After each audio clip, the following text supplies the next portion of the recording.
So a lot of times this semester, we said that we needed to pick an integer at random to run some algorithm or set up some crypto system. So we can see that random number generation is a big part of cryptographic protocols, and it's also important that it be done well because if you're not picking your parameters truly at random, then you're introducing security vulnerability into your system. Okay, so we're going to talk a little bit about pseudorandom bit generation. Um, and so the idea is, so first of all, let's define what it means for a sequence of bits to be truly random.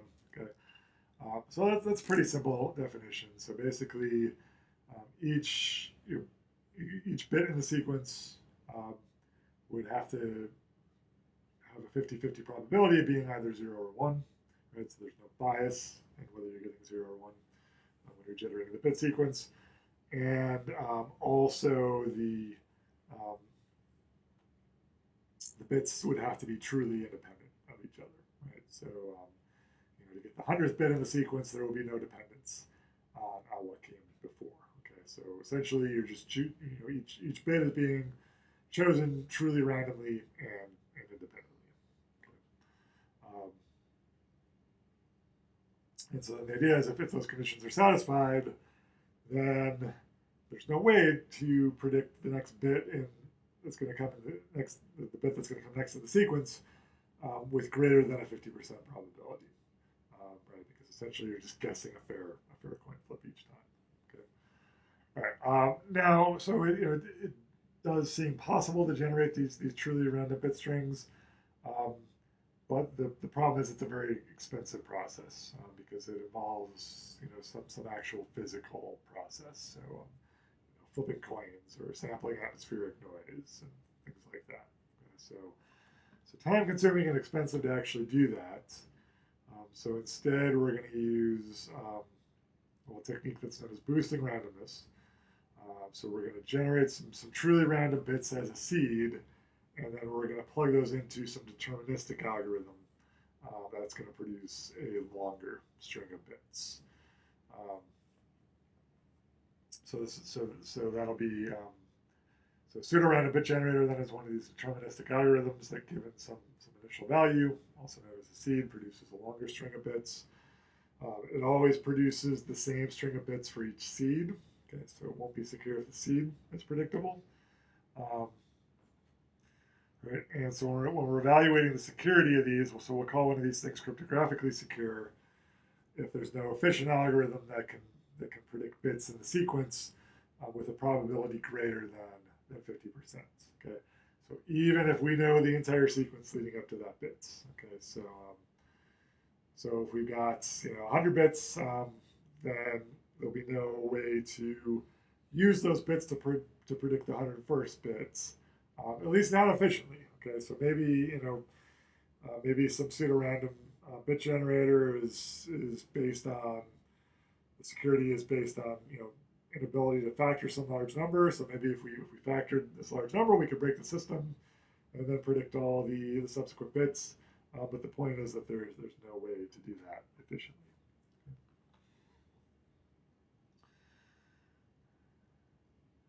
All right, so we're going to look at one such pseudorandom bit generator. And this is going to be based on quadratic residues monocomposites. So I'm going to go back and review, possibly review some of this quadratic residue stuff. So apologies if you're seeing this for the third time, but never hurts to go back and review stuff before you use it. Okay, so let's let P and Q be distinct odd primes. Okay. Let's just recall the following facts. So an element A in Z mod P star is a quadratic residue. So if the congruence, x squared congruent to A mod P, has a solution in X, if A is in Z mod P star and that congruence has no solution, then A is a quadratic non-residue or a QNR. Recall we had this Legendre symbol, A over P, so it was equal to 1 if A was a QR mod P, negative 1 if A was a QNR mod P, and 0 if A was not invertible mod P. And then also remember we had the Jacobi symbol, which essentially was an analog of the Legendre symbol, but was defined for composite moduli. So if n was the product of powers of distinct odd primes, the way we could do the Jacobi symbol would be to just break up the denominator, so we would have a over the product of a over p sub I to the corresponding power e sub I, and then these things are all defined because these are all Legendre symbols, right? So those denominators are all primes. Okay, we also knew that Jacobi symbols can be computed efficiently even if we can't factor n, but then the issue was they're not actually telling us the same thing as Legendre symbols, right? So we could have a Jacobi symbol that worked out to be 1, but where the corresponding numerator was a quadratic non-residue mod n. All right, so again, let's look at the case where we've got this n that's essentially an RSA modulus. Okay, so it's equal to PQ, where P and Q are distinct odd primes. So what fraction of the elements in Z mod n star are going to be quadratic residues? Okay, well, so A is a QR mod n. Okay, we saw this before, if and only if A is a QR mod P, and A is a QR mod Q.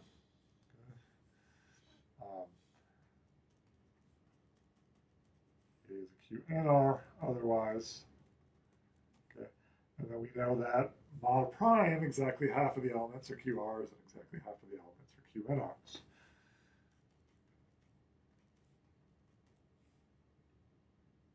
Okay, so half of X's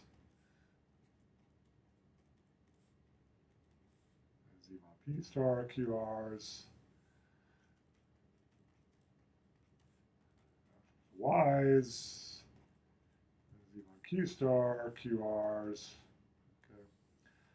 All right. And remember, A is uniquely defined using the CRT by its congruence mod each P and Q. Good. Okay, and so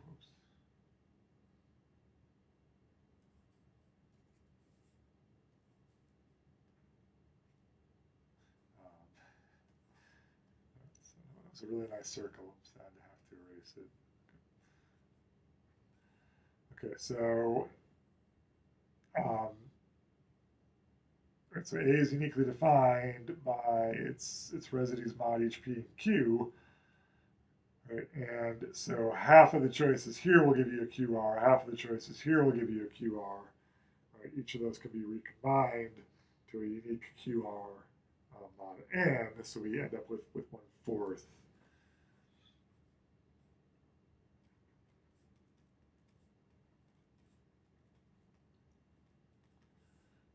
Of the elements of Z mod n star are QRs.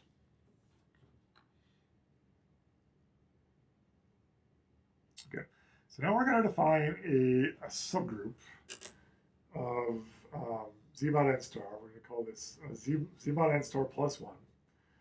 And so this is going to be defined to be all those elements of Z mod n star such that the Jacobi symbol is equal to 1. Okay? And so there's two things we want to note about Z mod n star plus 1. So one of these is that it is actually a subgroup of Z mod n star.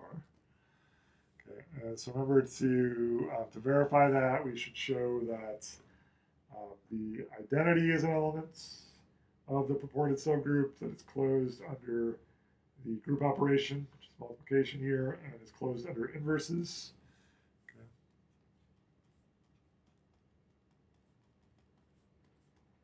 And remember, 1 over anything is always 1. Okay, so that places it in the set. Okay, if A and B are in that set, okay, well, let's consider A over B, so AB over N. Remember the properties of Jacobi symbols tell me I can factor this, but each of those are 1. So that gives me 1. Okay, so the Jacobi symbol AB over n is also 1. Okay, so that puts it in z mod n star plus 1. Okay, and then I'll leave it as an exercise to check closure under inverses. So note that A is invertible because it is in z mod n star. Okay, but then check that A inverse is also in that. And that's it.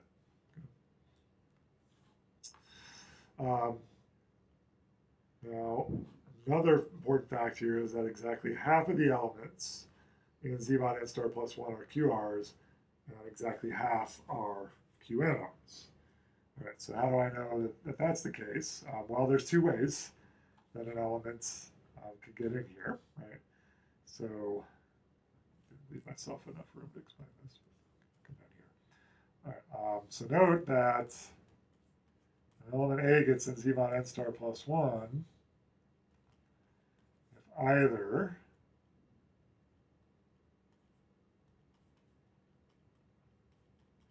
A over P is equal to A over Q is equal to 1, in which case A is a QR mod n, okay, or both of those are negative 1. Case A is a QNR mod n. Okay. But again, we already saw that this accounts for 1/4 of the overall elements in z mod n star. This case would all account for another 1/4. Okay. Okay. So put those together, you get a group that's half the size of z mod n star, in which half of the elements, so 1/4 of the overall elements, are the QRs in z mod n star, and the other half are QNRs. Okay. So the question is, given an arbitrary element A in z mod n star plus 1, can we determine efficiently whether A is a QR? Essentially, we're going to assume that we can't, because essentially nobody knows a way of doing that without just factoring in. So we can factor in, then we can answer that question. Without factoring in, it seems difficult. So we're going to make an assumption that, in fact, it's not possible to determine that efficiently.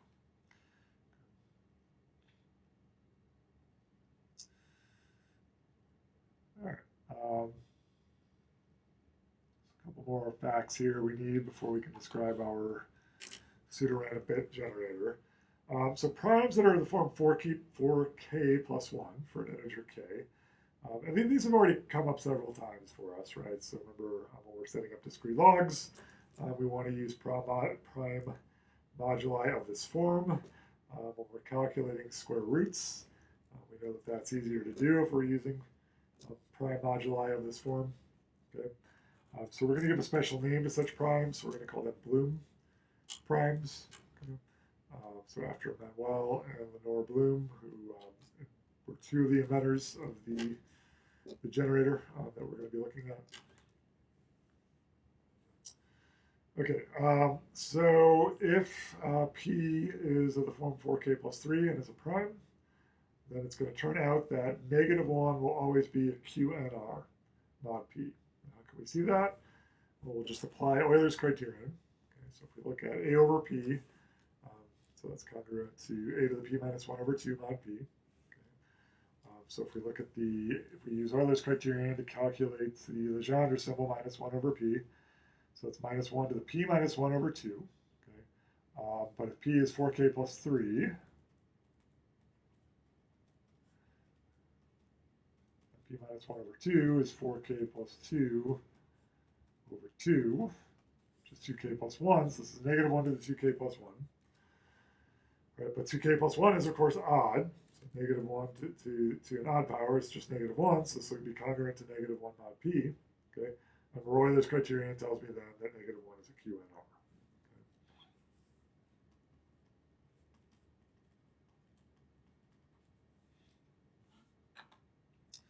Okay. Right, so if P is a Bloom prime, then if we have an A and Z mod P star, then exactly one of A or -A will be a quadratic residue mod P. Okay, so how can we see that? Well, we just compute Legendre symbol A over P. Okay, so I can factor that numerator, so that's -1 times negative A over P. Okay, so remember I can split it up based on the numerator. So -1 over P times negative A over P. But we just showed above -1 over P is -1. Okay, so A over P is minus negative A over P. Okay. All right. So A over P and negative A over P have opposite signs. So one of those, right, Legendre symbols is 1, the other is -1. So exactly one of those is a QR, the other one is a QNR.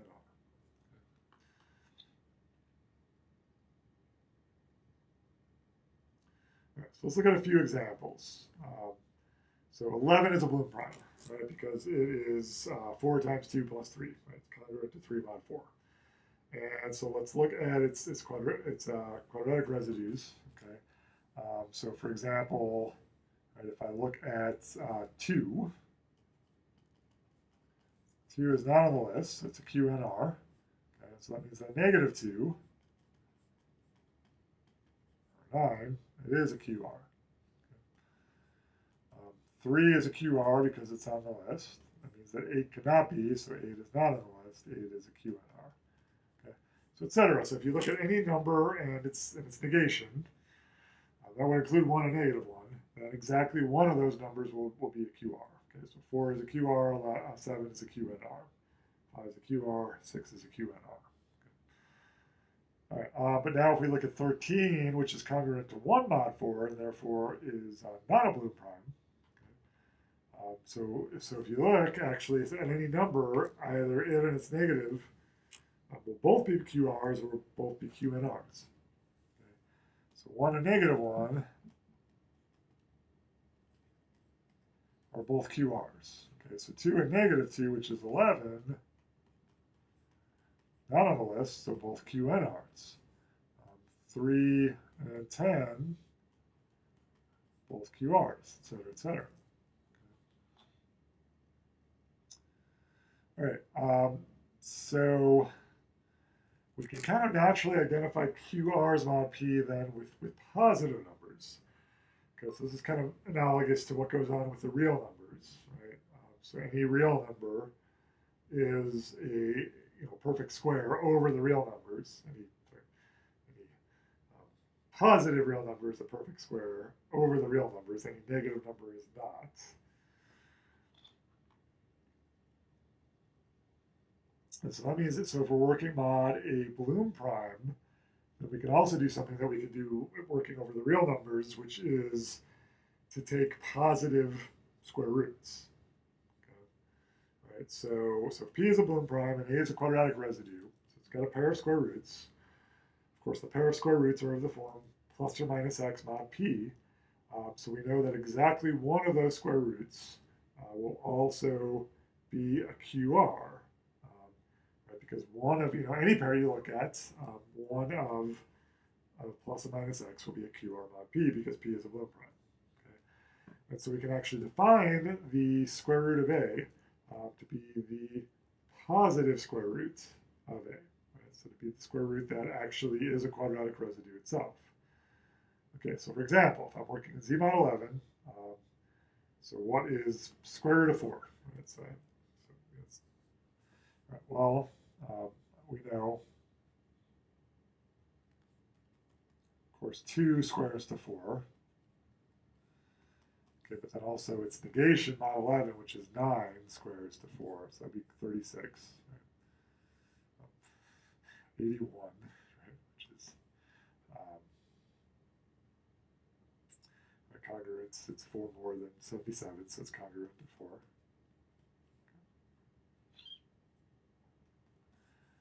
All right, so what's square root of 4? Right, well, it could be 2 or it could be 9. But which one of those is a quadratic residue? Well, of course 9 is a quadratic residue because it's 3 squared. Right? So square root of 4 is actually 9 mod 11. Which means that square root of 4 is not 2 mod 11. Because again, when we define the square root symbol, we're always taking the positive square roots. Right? 2 is not a quadratic residue, right? It was not on my list of quadratic residues, mod 11. All right, so that second congruence may look a little bit strange, but it's just like, it's exactly like writing this, right? So square root of 4 is not equal to 2. We're talking about, sorry, not equal to negative 2, right? But we're working over the real numbers, right? Because square root, by definition, we do take the square root as a function, right? Which always gives you the positive square root. Okay. All right, what if we're working in Z mod 13? What's square root of 4? Okay, well, again, we could say 2 squared and its negation, which is 11, would each be giving me 4. Okay, and then I would say, well, which one of those is a quadratic residue? Again, I could go look at my residues mod 11. Neither of those is. Okay, so neither of those is positive. Okay, and so the conclusion here is that this notation is nonsensical. Right, there's no way to uniquely choose a square root of 4 mod 13, right? Because neither of the square roots are actually quadratic residues themselves. Okay, or you may end up with a situation where you try to do a square root and you get a couple of things that are both QRs. So again, there's really no way to decide between those. Okay, all right, so we just kind of avoid the terminology square root of A altogether if B is not a Bloom prime. Okay. All right. So we can see then that so squaring will kind of work as a permutation if we're working mod Bloom prime. Okay, so this so ZP star QR is just the set of all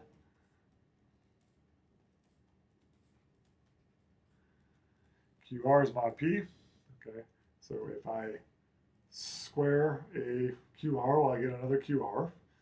Okay, which is something that's still going to be in this set. Okay, so this f is a well-defined function between these two sets. Moreover, if if A is a QR and I do the square root of its square, well, I get the square root of A squared back. That is a QR, namely A, because I knew A was a square root to begin with. Okay, so I've got an inverse function to doing A squared on the set, namely taking the square roots. And so that means the squaring map on that set is invertible. Okay? So this F defines a permutation of the quadratic residues mod P. Okay? All right. Now, if N is a product of two distinct Bloom primes P and Q, then we're going to call N a Bloom modulus. Okay?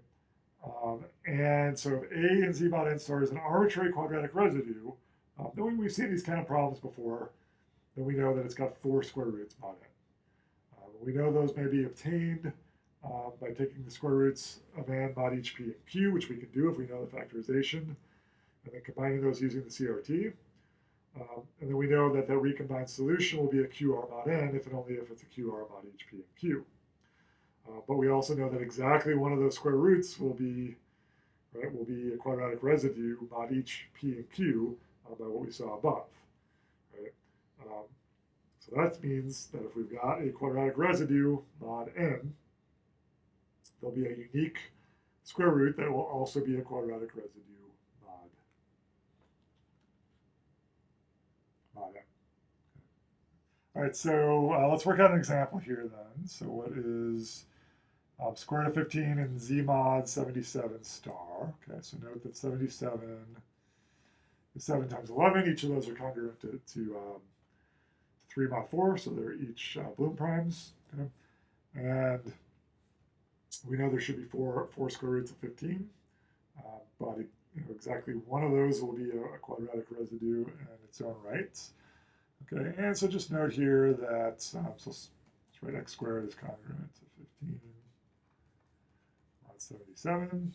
Okay, so note that x squared is congruent to 1 mod 7, right? So reducing that mod 7, which goes to x is congruent to plus or minus 1 mod 7. And note that x is congruent to 4 mod 11. Okay, which tells me x is congruent to plus or minus 2 mod 11. All right, and so again, you can take all the combinations of this using CRT. And you should find that x could be plus or minus 13. Okay, so 13 or 64. Okay, or x can be plus or minus 57. Okay,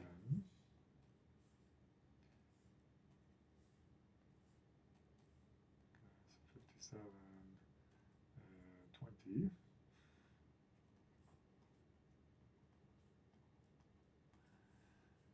All right, and well, clearly, this one's a quadratic residue. And you can check and see all the other ones are QNRs. I see we get 64 there.